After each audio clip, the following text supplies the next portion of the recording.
You're listening to JW Raw with Eminem. Whenever we experience Thanksgivings and Christmas and New Year's, obviously a lot of people wander off in different direction. It's like, So how does a professional athlete, I guess, navigate through such a difficult time of the year? It's honestly, it's moderation. I think I approach things a little differently. A lot of people ask me when I'm working with them, do you believe in cheat days? Can I have a cheat day? Can I have a cheat day? And I don't like that word cheat, because it kind of puts food into a bad category, of good or bad. And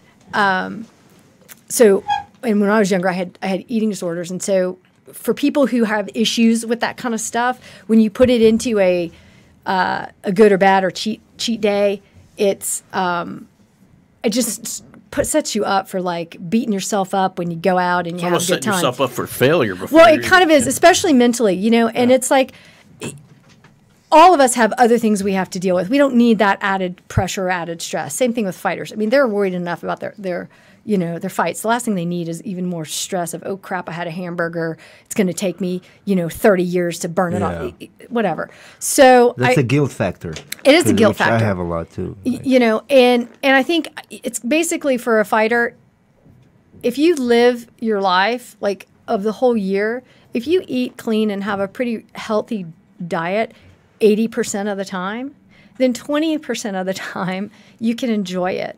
I think where you start getting into that danger zone, which you see the fluctuations, is where you have such a crappy cut and you starve yourself for so long to reach a goal. And that's so dangerous. It is dangerous. And it's not just endemic to MMA fighting. I mean, you can look at The Biggest Loser.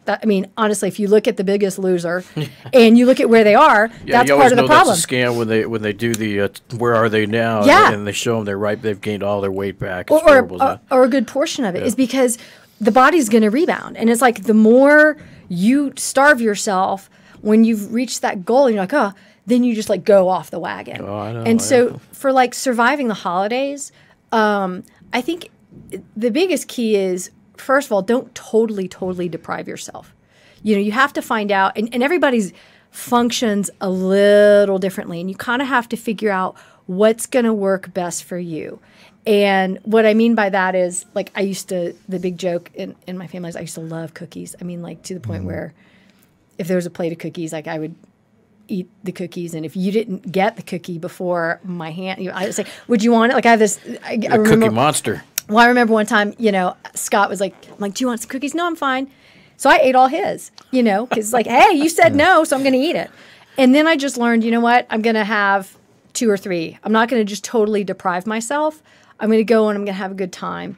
If you're going to eat, go out, but don't stuff yourself. And I think that's what happens is mentally we get in this place of, oh my God, I haven't had a cheeseburger or a piece of pizza in forever, so I'm just going to gorge and eat. Through these doors walk the greatest fighters in the world.